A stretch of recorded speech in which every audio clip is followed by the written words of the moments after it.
Hello everyone, and this is June here, and I'm back with my 9th episode on mindfulness.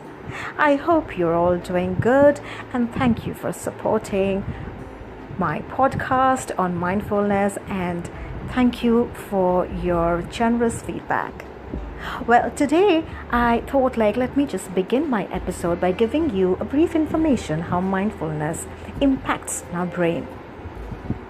Research shows that practicing mindfulness, the gray matter in your brain's amygdala, a region known for its role in stress, it can become smaller with time.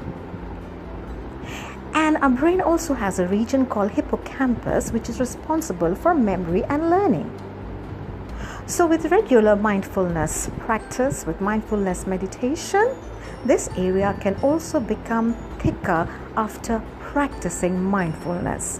And on that note, let me tell you how essential it is that our children must and should start practicing mindfulness from a very early stage.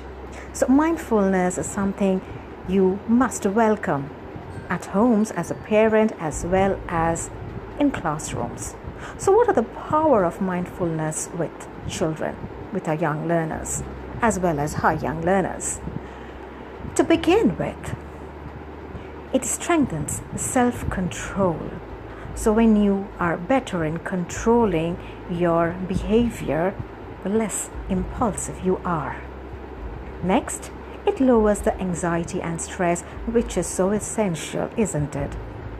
So anxiety and stress is just not related to adults, but all of these emotions can be felt at a tender age as well, and especially when we are growing up. So when we are growing up, so there are a lot of different emotion, and a lot of hormonal changes that one goes through, and it becomes imperative that our anxiety and the stress level should be taken care about. So with mindfulness, with time, it lowers, and finally it also helps in eliminating to a certain extent the anxiety and stress from your body and mind.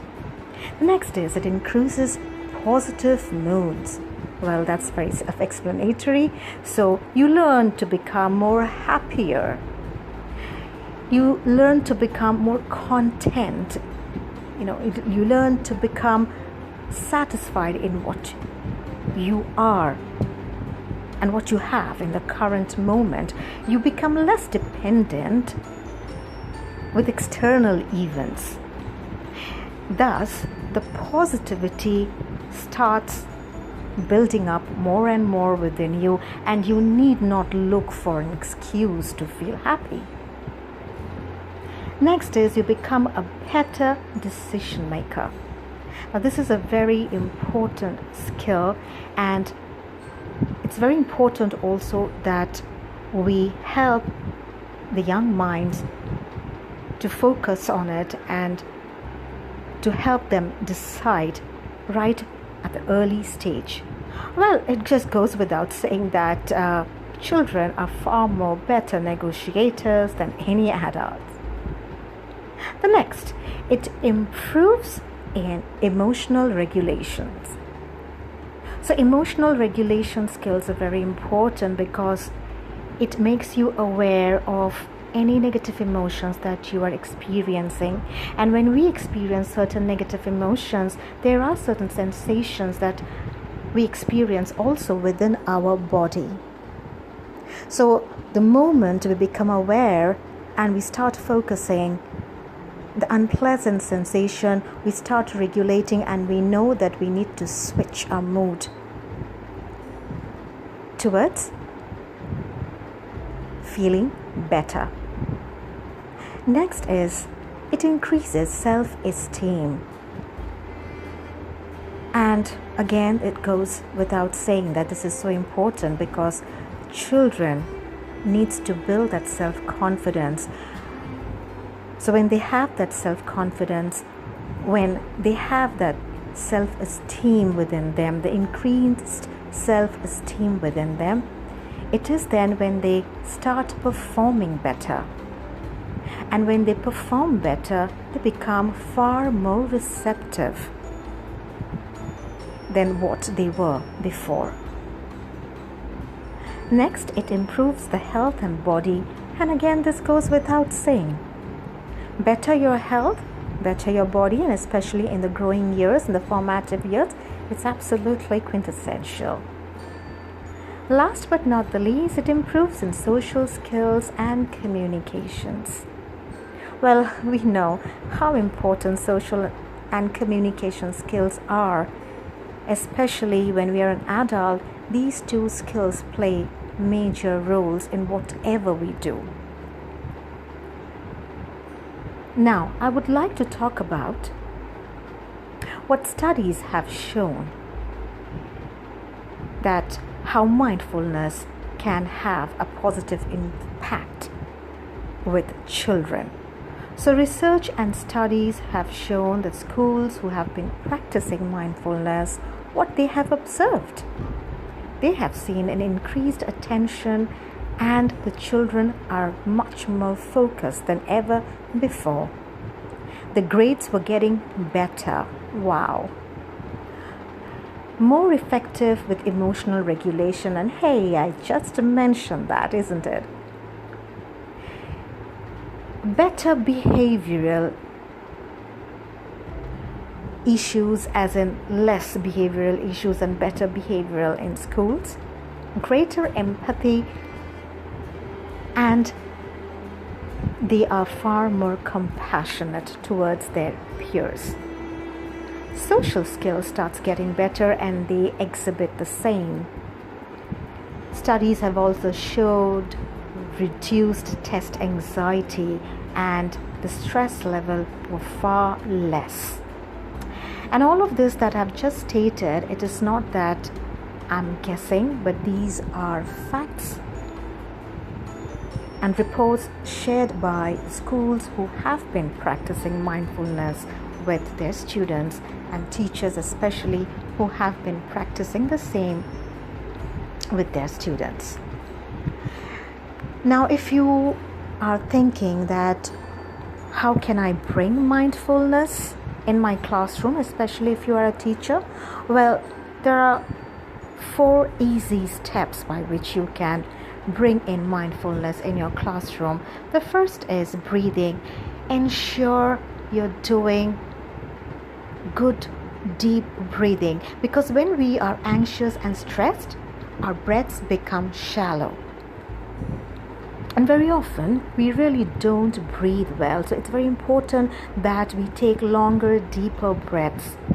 And I have spoken about breaths specifically in my earlier podcast, and I have also shared, as in the technique, how to take deep, long breaths.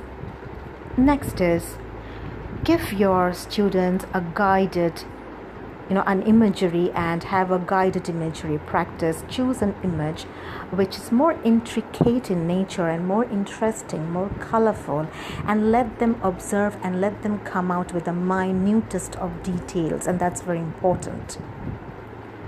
The next is mindfulness through movement, through slow music, and that can be a movement through the body, or it could also be that you play a music, and as the music goes, they can also paint, they can draw on the canvas or notebook or a white chart paper.